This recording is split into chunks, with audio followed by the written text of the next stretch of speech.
Assalamualaikum warahmatullahi wabarakatuh. Mahasiswa yang saya hormati, dalam kesempatan ini kita akan membahas sistem pencernaan yang dalam bagian ini kita membatasi pada saluran pencernaan yang disebut dengan traktus digestikus. Dan pada bagian satu ini kita akan membahas tentang anatomi kavitas oris sampai dengan esofagus.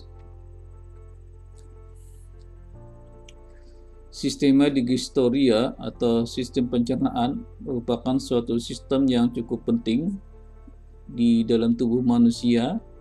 Sistem ini berperan untuk memecah dan mengabsorpsi molekul yang diperlukan untuk energi, pemeliharaan tubuh, dan mempertahankan hidup. Traktus digesticus ini harus mengangkut zat-zat makanan atau nutrien dari lumen traktus digesticus ke dalam kapiler darah dan ke dalam kapiler limfa. Saluran pencernaan merupakan saluran yang berkesinambungan yang dimulai dari mulut di regio kaput atau regio kepala sampai dengan anus di regio perinealis. Kedua ujung dari saluran pencernaan ini terbuka ke lingkungan eksternal. Dengan demikian, saluran pencernaan merupakan saluran yang potensial untuk dimasuki oleh kuman-kuman patogen. Oleh karena itu, saluran pencernaan harus dapat mencegah patogen agar tidak memasuki tubuh. Oleh karena itu, dinding saluran pencernaan dilengkapi dengan sistem imun. Jadi pada dindingnya banyak dipadati dengan jaringan limfoid.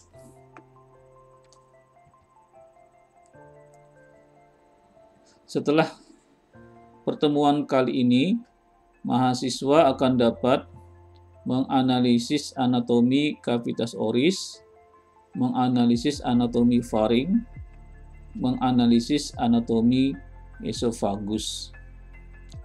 Pemahaman bagian satu ini akan memudahkan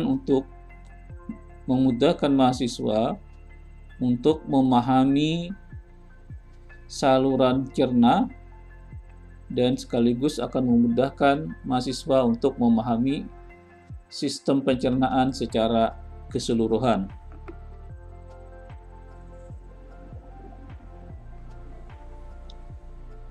Sistema gastrointestinalis atau sistema digestoria atau sistem digesticus merupakan suatu sistem yang terdiri atas traktus digesticus atau saluran pencernaan dan glandula digestoria atau kelenjar pencernaan.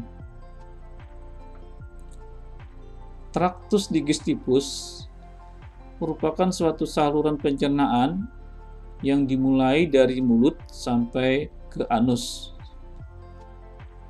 Panjangnya bervariasi. Pada orang hidup, panjangnya sekitar 5-7 meter. Sedangkan pada kadaver, panjangnya 7-9 meter. Perbedaan ini terjadi karena pada kadaver, tonus dari lapisan otot polosnya sudah menghilang sehingga saluran cernanya menjadi memanjang. Kemudian saluran pencernaan kalau dilihat dari luas permukaan mukosanya merupakan saluran yang cukup luas. Di sini kalau kita mengambil dari kepustakaan Stendring, mukosa intestinum tenue atau mukosa usus halus luasnya sekitar 30 meter persegi. Bahkan kalau menurut kepustakaan Murphy dan Weaver. Kepustakaannya luasnya hampir mencapai 400 meter persegi. Sedangkan menurut kepustakaan Abbas et al., luas mukosa intestinum tenuae yang ditambah dengan intestinum crassum, jadi usus halus dan usus besar, luasnya lebih dari 200 meter persegi. Jadi kita bisa membayangkan sangat luas dari saluran pencernaan. Ini kalau lebih dari 200 meter persegi ini berarti hampir sebesar lapangan tenis, ya. Jadi kita sebenarnya bisa bermain tenis di dalam usus halus dan usus besar. Nah, luas ini akan bertambah lagi kalau ditambahkan dengan saluran cerna yang lain seperti rongga mulut, faring, dan esofagus. Ini secara keseluruhan dari sistem pencernaan yang tadi terdiri atas traktus digestivus dan glandula digestoria. Glandula digestoria nanti akan dibahas pada sesi perkuliahan tersendiri. Pada pertemuan kita pada bagian 1 dan 2 ini dibatasi hanya pada saluran pencernaan. Nah, saluran pencernaan tadi merupakan saluran yang dimulai dari cavitas oris, rongga mulut di sini, kemudian berlanjut menjadi pharynx, berlanjut menjadi esophagus, ventriculus, duodenum, yeyunum, ileum, cecum, appendix spermiformis, colon ascendens, colon transversum, colon descendens, colon sigmoidium, canalis analis, rectum, canalis analis, dan anus.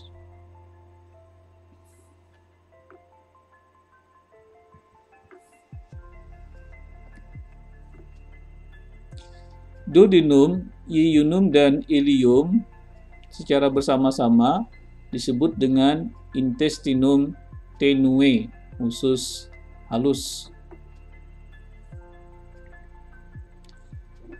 Sedangkan cecum, appendix spermiformis, colon, rectum, dan canalis analis disebut dengan intestinum crassum, usus besar.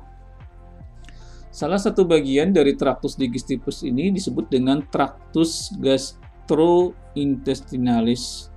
Ini diambil dari kata gastro yang artinya lambung dan intestinalis yang berarti usus. Jadi, traktus gastrointestinalis merupakan bagian dari traktus digestivus yang terdiri atas ventriculus, lambung, dan intestinum, usus, yang terdiri atas usus halus dan usus besar.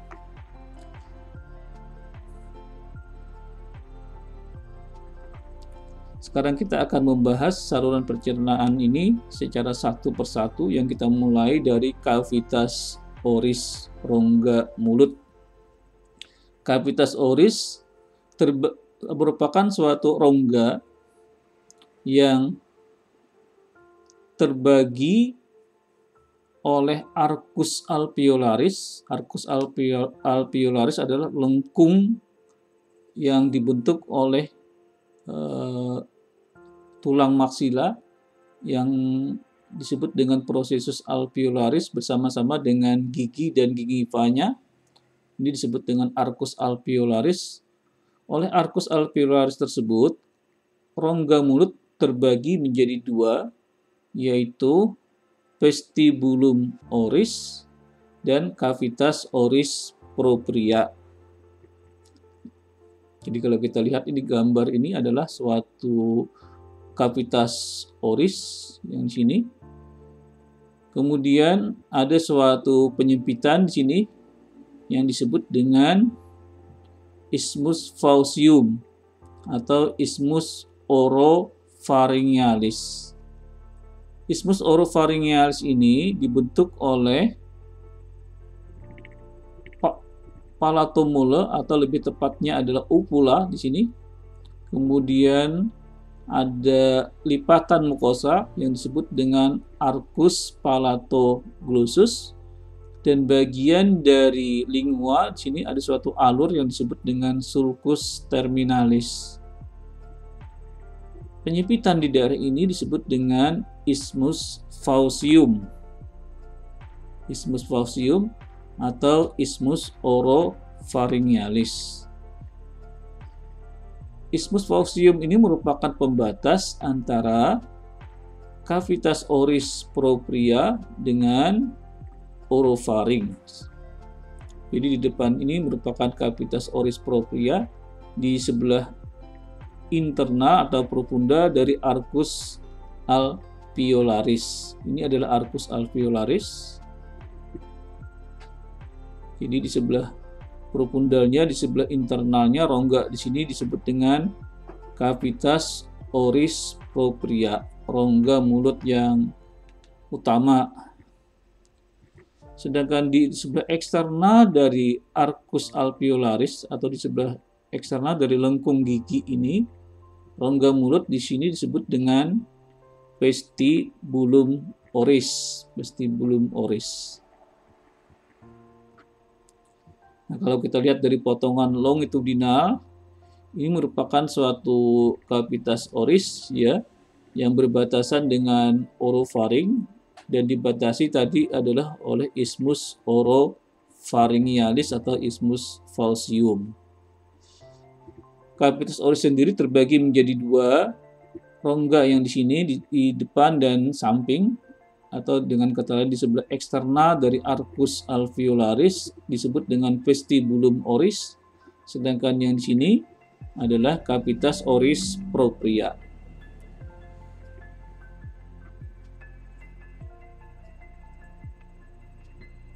Nah, ini adalah merupakan mekanisme penyempitan dari isthmus faucium. Jadi sekali lagi, isthmus faucium tadi terdiri atas sulcus terminalis, lingue, arcus palatoglossus, dan uvula. Pada saat kita menelan, pada saat kita mengunyah, supaya makanan ini tidak masuk ke dalam orofaring, sementara kita masih dalam keadaan bernafas, maka dalam keadaan mengunyah, isthmus oropharyngealis ini harus menyempit supaya makanan tidak berjalan ke arah orofaring. Nah, mekanisme penyempitannya bisa kita lihat di sini. Uvula akan bergerak ke arah bawah, kemudian arcus palatoglossus akan bergerak ke arah media bawah, dan bagian dorsum lingue akan bergerak ke arah medial atas, sehingga isthmus faucium ini akan menyempit. Dengan demikian mencegah makanan akan masuk ke dalam orofaring pada saat kita mengunyah makanan sambil bernafas. Nah, dinding cavitas oris ini terdiri atas atap, dasar, kemudian dinding depan, dan dinding samping. Atapnya dibentuk oleh palatum durum dan palatum mole, langit-langit keras dan langit-langit lunak. Sedangkan dasarnya dibentuk oleh diaphragma oris dan lingua atau lidah.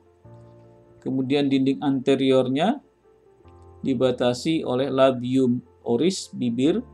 Sedangkan dinding lateralnya dibatasi oleh buka atau pipi.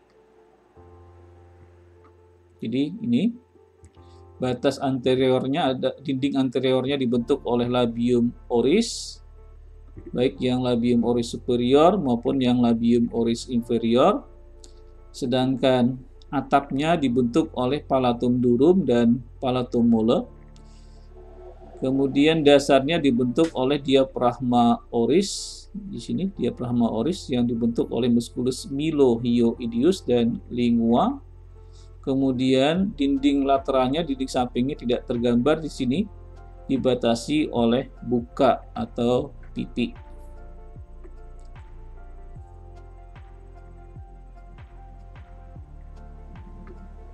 Di pada potongan frontal kita bisa melihat ini adalah diaphragma oris, ya, diaphragma oris yang dibentuk oleh musculus mylohyoideus. Dan ini adalah potongan frontal dari lingua lidah. Dan ini adalah dinding lateralnya tadi yang dibentuk oleh buka. Ini adalah arcus alveolaris. Jadi ini adalah vestibulum oris dan di sini adalah cavitas oris propria.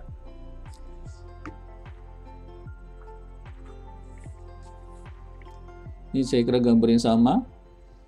Labium oris sebagai dinding anterior, kemudian atapnya palatum durum dan palatum molle, kemudian dasarnya dibentuk oleh diaphragma oris dan lingua, kemudian dinding lateral yang tidak tampak di sini dibentuk oleh buka. Dan ini tadi adalah arcus palatoglossus, ini sulcus terminalis linguae, dan ini uvula yang berbentuk isthmus faucium. Sekarang kita akan menguraikan anatomi lidah atau lingua. Pada lidah ini terdiri dari beberapa bagian.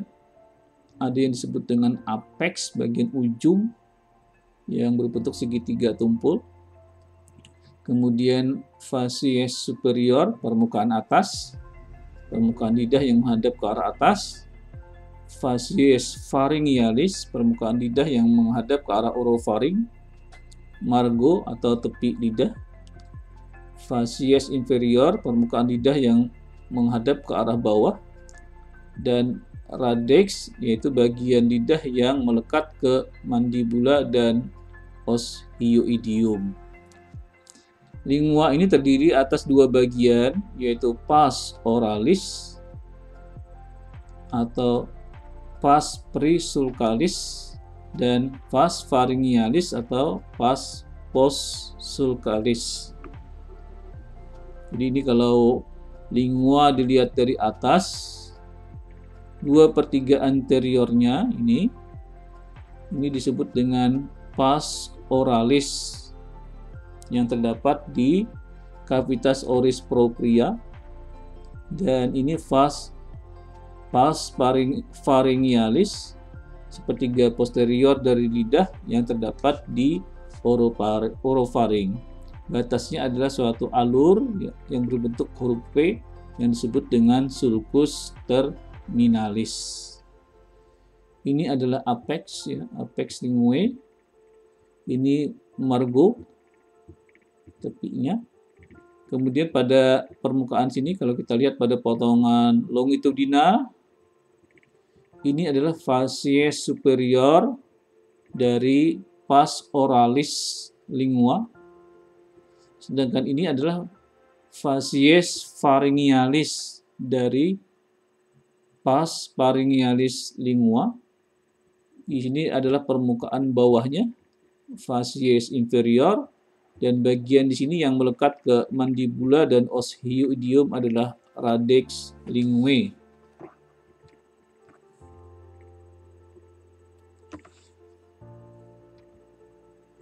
Kemudian pada lidah ini, pada bagian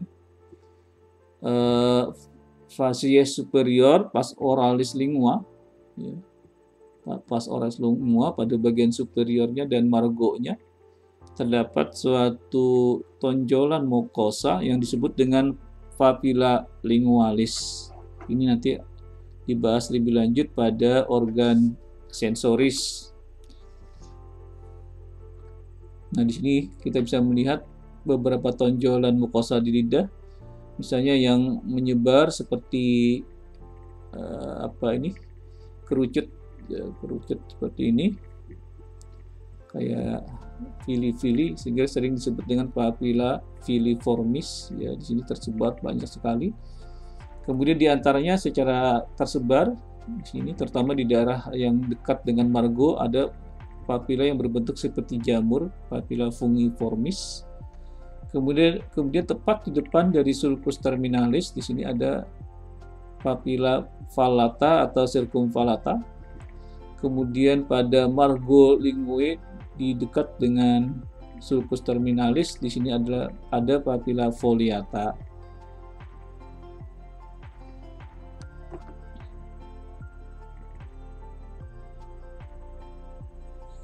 Nah, ini adalah permukaan inferior atau facies inferior dari lingua. Kita bisa melihat struktur ada lipatan mukosa di median yang disebut dengan frenulum linguae. Sini. Kemudian di lateralnya ada sepasang, ada lipatan yang berbentuk seperti fimbria, ya jari-jari gitu, disebut dengan plica fimbriata. Di antara frenulum linguae dan plica fimbriata terdapat pena lingualis. Jadi ini kalau lidah diangkat ke atas, apexnya ditempelkan ke palatum, kita bisa melihat permukaan bawah dari lingua. Kemudian kalau kita lanjut ke dasar diaphragma oris tadi, ya, dasar mulut di bawah lidah ini, maka kita bisa melihat ada suatu tonjolan di sini, tonjolan tepat di lateral dari pangkal dari frenulum linguae di sini. Jadi kalau frenulum linguae ini kita ikuti ke belakang, ke posterior, di kiri kanannya ada sepasang, maka ada suatu tonjolan yang disebut dengan papilla sublingualis, atau nama lainnya adalah caruncula sublingualis. Ini merupakan muara dari glandula submandibularis. Nah, kalau kita ikuti kemudian ke lateral posterior, ini ada lipatan yang memanjang di sini di dasar lidah ini yang disebut dengan plica sublingualis. Ini merupakan muara dari glandula sublingualis.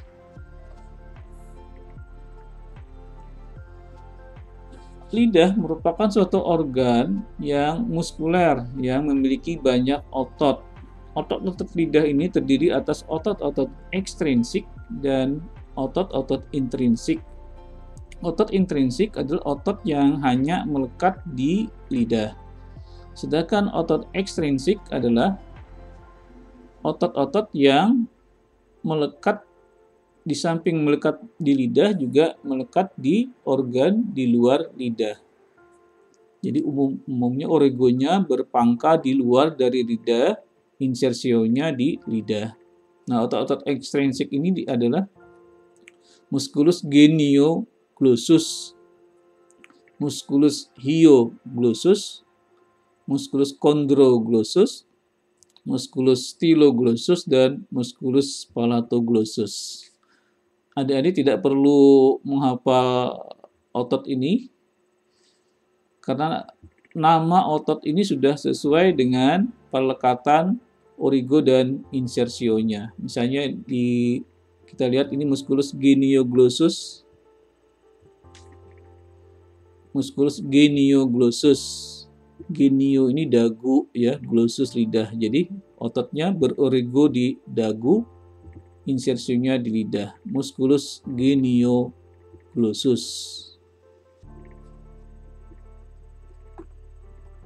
Kemudian musculus hyoglossus, dari kata-katanya ini hyonya dari os hyoidium. Hyoglossus.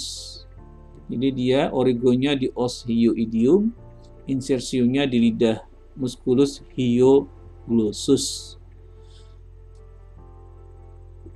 Musculus hyoglossus ini ada bagian yang melekat di bagian kartilago dari kartilago hyoidea, kecil aja, jadi tidak tampak dari gambar di sini. Disebut dengan musculus chondroglossus, otot yang cukup kecil sehingga kadang-kadang di beberapa buku kepustakaan tidak disebutkan ini musculus chondroglossus sebagai otot ekstrinsik karena keberadaannya relatif kecil. Dan ini merupakan bagian dari musculus hyoglossus. Kemudian otot ekstrinsik berikutnya adalah styloglossus. Styloglossus dari processus stylohyoideus ke lingua, ya, musculus styloglossus. Kemudian musculus palatoglossus. Ini tidak kelihatan dari sini karena musculus palatoglossus ini kalau kita ingin melihat otot ini harus dari bagian internal dari cavitas oris dan orofaring, palatoglossus Jadi kalau kita kembali tadi ke gambar yang ini, bahwa di bagian sini ada lipatan yang disebut tadi adalah arcus palatoglossus, atau kalau kita lihat dari depan, ini ada arcus palatoglossus. Nah, kalau mukosanya ini dibuka, maka di bagian dalam nanti akan terdapat otot yang disebut dengan musculus palatoglossus. Jadi origunya di palatum, langit-langit, dan insersionya di lidah, palatoglossus.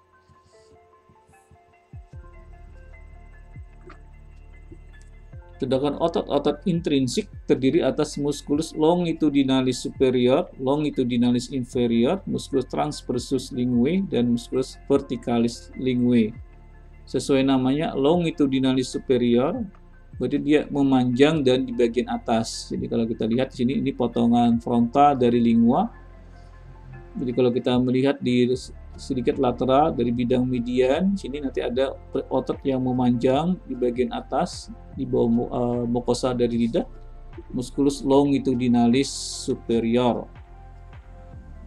Kemudian musculus longitudinalis inferior, sesuai namanya dia berjalan longitudinal sesuai dengan aksis panjang dari lidah di bagian bawah. Letaknya terletak di antara berkas dari musculus hyoglossus dan musculus genioglossus. Jadi ini terletak di antara lembaran otot genioglossus dan hyoglossus adalah musculus longitudinalis inferior. Kemudian serabut yang berjalan transversal di sini horizontal disebut dengan musculus transversalis linguae. Kemudian juga ada otot-otot yang berjalan vertikal di sini disebut dengan musculus verticalis linguae. Jadi otot-otot inilah yang menggerakkan lidah, baik yang otot intrinsik maupun otot-otot ekstrinsik.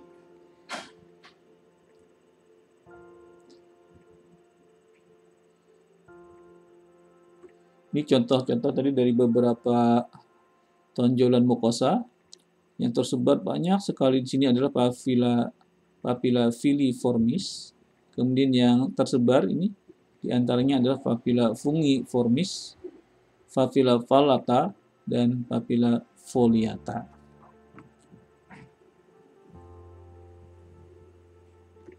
Ini adalah potongan histologis ya dari papilla fungiformis. Dia ada mengandung tasbat di sini, tasbat. Karena ada mengandung tasbat ini, maka papilla fungiformis berfungsi sebagai organ sensoris gustatorik untuk pengecapan.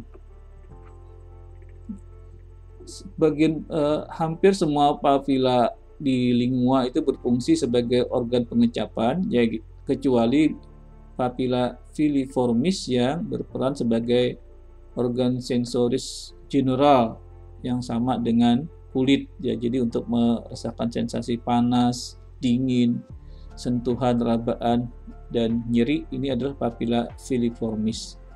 Sisa papilla yang lain, ini yang tiga, vallata, foliata, dan fungiformis berfungsi sebagai organ sensoris pengecapan atau gustatorik. Selanjutnya, dens, ini tidak kita bahas lebih lanjut karena ini merupakan disiplin dari ilmu kedokteran gigi. Secara umum saja bahwa gigi ini terdiri atas dens incisipus gigi seri, dens caninus gigi taring, dens premolar gigi rahang depan, dan dens molar gigi rahang belakang. Nah, antara orang dewasa dengan anak-anak berbeda jumlahnya. Bisa kita lihat di sini. Ini yang gigi disi 2, gigi susu, sedangkan pada anak-anak, sedangkan ini adalah gigi permanen pada orang dewasa. Kemudian selanjutnya kita masuk ke anatomi farinx. Faring merupakan saluran simpang 4 antara saluran nafas dan saluran pencernaan. Terdiri atas nasofaring, orofaring, dan laryngofaring. Untuk anatomi rinci dari faring ini, adik-adik bisa melihat video dari saluran nafas atas atau tractus respiratorius superior. Di video tersebut diuraikan secara rinci struktur anatomi dari farinks. Kemudian kita lanjut ke esofagus. Esofagus terbagi menjadi 3 bagian, yaitu pars cervicalis yang berjalan di regio coli, di regio leher, pars thoracalis yang berjalan di regio thorax, dan pars abdominalis yang berjalan di regio abdomen, regio perut.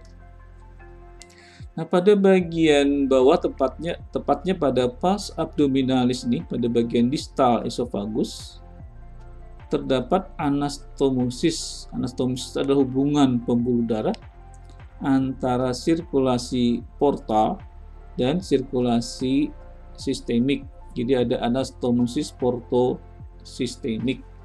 Ini penting secara klinis karena pada keadaan-keadaan tertentu, misalnya terjadi peningkatan tekanan di vena porta hepatis, maka peningkatan tekanan di vena porta hepatis itu akan berdampak kepada salah satu cabangnya di bagian distal esofagus sehingga bisa terjadi varises, pelebaran pembuluh darah yang ada di esofagus.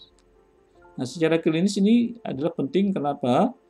Karena pasien yang menderita varises esofagus ini, kalau terjadi trauma atau terjadi peningkatan tekanan intraabdomen, ini akan mudah ruptur, akan mudah pecah, sehingga bisa terjadi perdarahan yang cukup hebat dan akan menimbulkan keadaan gawat darurat. Ini salah satu penyakit yang sering terjadi misalnya pada orang yang menderita penyakit hati, pada sirosis hepatis, maka akan bisa terjadi varises esofagialis. Kemudian di esofagus ini dindingnya ada mengalami penyempitan. Nah, penyempitan ini disebut dengan angustia. Ada yang disebut dengan angustia superior, angustia media, dan angustia inferior. Ini adalah gambar skematis dari esofagus, ya, esofagus. Di sini adalah yang paling atas adalah angustia superior, penyempitan yang di tengah di sini adalah angustia media, dan yang di bawah di sini adalah angustia inferior. Nah, angustia superior ini penyempitan di sini merupakan terjadi karena merupakan bentuk peralihan dari laryngofaring menjadi esofagus. Jadi tepatnya angustia superior ini terdapat di peralihan atau junction dari faring atau laryngofaring menjadi esofagus. Jadi pada junction pharyngoesophagealis. Sedangkan angustia media terjadi karena desakan organ di sekitarnya. Angustia media ini ada 2. Yang pertama yang di sebelah atas ini terjadi karena desakan dari arcus aorta di sebelah kirinya, sehingga ini menimbulkan penyempitan pada dinding esofagus. Kemudian pada angustia media juga ada di sebelah bawahnya juga ada desakan dari bronchus primarius yang kiri, bronchus primarius sinistra, sehingga ini juga menimbulkan penyempitan dinding esofagus. Jadi pada angustia media ini ada 2 penyempitan, yang sebelah atas oleh arcus aorta dan yang sebelah bawah oleh bronchus primarius sinistra. Kemudian angustia inferior ini terjadi pada saat esofagus melewati lubang di diafragma yang disebut dengan hiatus esofagus. Pada hiatus esofagii diafragmatis. Nah, kepentingan di sini adalah penyempitan ini, kepentingannya mungkin nanti pada saat misalnya ada benda asing yang tidak bisa turun ke bawah, ya nanti bisa misalnya dilihat dari titik penyempitan itu. Kemudian pada esofagus juga ada struktur penting yang disebut dengan lower esophageal sphincter. Sphincter esofagus bagian bawah. Jadi ini tadi esofagus yang pars abdominalis. Nah, pada saat esofagus itu masuk ke dalam dinding lambung, ke dalam ventriculus, maka di sini terbentuk suatu sphincter yang tadi disebut dengan lower esophageal sphincter, sphincter esofagus bawah. Nah, sphincter ini dibentuk oleh terutama otot intrinsik, tetapi juga dibantu oleh otot ekstrinsik. Otot intrinsiknya dibentuk oleh 3 otot, lapisan otot, yaitu otot polos stratum sirkuler dari esofagus bagian bawah, kemudian otot polos dari lambung yang stratum sirkuler dari lambung yang membentuk kayak seperti jepitan di sebelah kanan. Kemudian ada stratum obliquum dari otot polos lambung yang membentuk seperti ayunan, seperti sling. Ini kita bisa melihat di sini sphincter esofagusnya yang bagian intrinsiknya ini dibentuk yang pertama adalah oleh lapisan sirkuler, stratum sirkuler dari esofagus bagian bawah. Kemudian di sebelah kanannya adalah dibentuk oleh stratum sirkuler dari ventriculus tadi yang membentuk seperti kayak jepitan. Kemudian di sebelah kirinya ini dibentuk oleh stratum obliquum dari ventriculus, ya. Stratum sirkuler dari esofagus bagian bawah, stratum sirkuler dari ventriculus, dan stratum obliquum dari ventriculus ini membentuk otot intrinsik dari sphincter esofagus bawah. Kemudian sphincter tadi masih dibantu lagi dari otot-otot ekstrinsik yang dibentuk oleh serabut dari crus diafragma kanan. Crus diafragma kanan. Jadi pada saat esofagus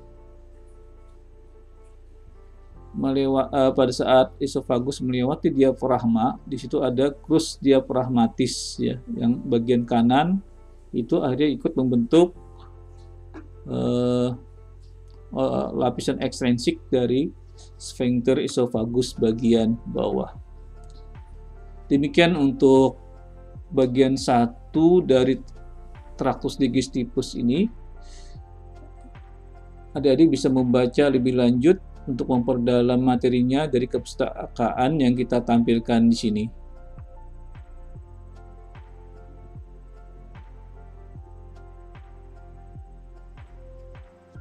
Demikian yang bisa kita sampaikan. Mudah-mudahan ada manfaatnya. Assalamualaikum warahmatullahi wabarakatuh.